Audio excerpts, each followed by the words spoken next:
Finally, Stephen Kinnock. Thank you very much, Chair. And sorry, I missed just that last section of the conversation, but hopefully my question then won't cut across what may have already been said. Just thinking about this link between the future relationship and the arrangements for the Northern Irish border, and the idea under the customs partnership that goods moving from Great Britain into Northern Ireland, tariffs would be collected, and of course the non-tariff barrier element plays an important role there as well.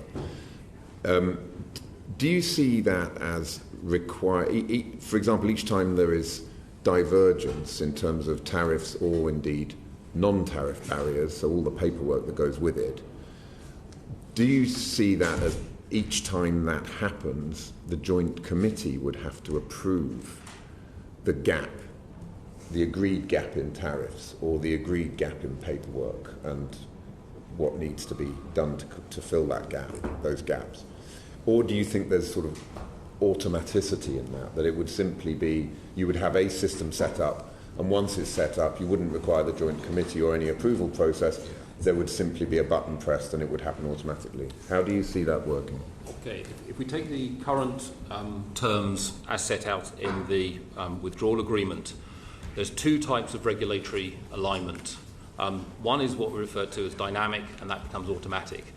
In the annexes to the protocol, there are listed around 300 directives or regulations which would continue to apply to Northern Ireland were the backstop provisions to come into force. If there are amendments to those or replacements to those will apply automatically to Northern Ireland. Okay. Right. Yes. Now, we have to recognise there the range of provisions. Some of them date back to the 1960s, some of them 1970s, 1980s, some of them long-standing, fairly settled legislation.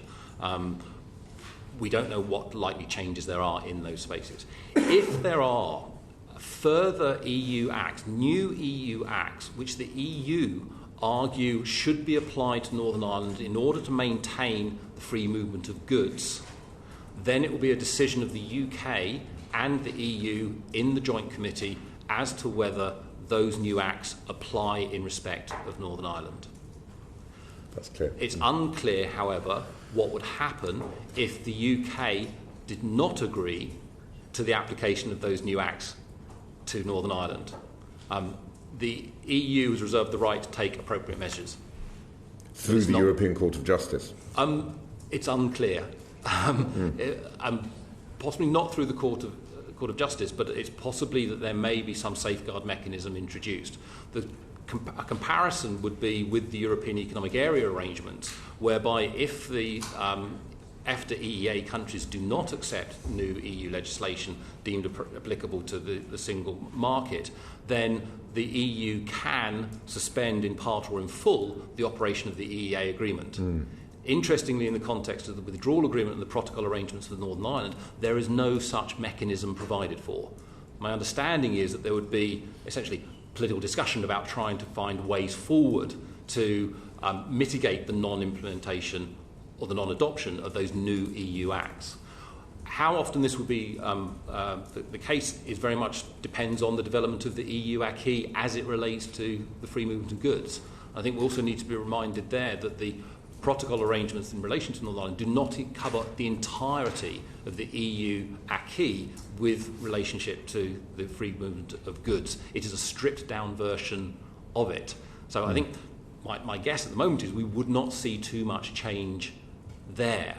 But going back to one of the earlier points about the role of the Northern Ireland Assembly, Northern Ireland Executive, it is expected that the UK government will be consulting the Northern Ireland Assembly on any additional EU acts that might be applied to the protocol. It will also consult, according to the protocol arrangements, the North-South Ministerial Council if that is up and running.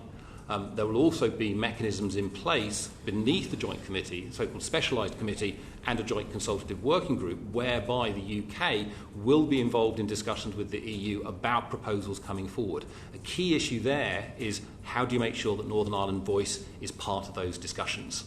I think there's an interesting question there for the UK government as to how it creates its delegations to those meetings to ensure that there is informed understanding coming out of Northern Ireland. That is really helpful. That's very helpful, thank you. Thank you. Unfortunately,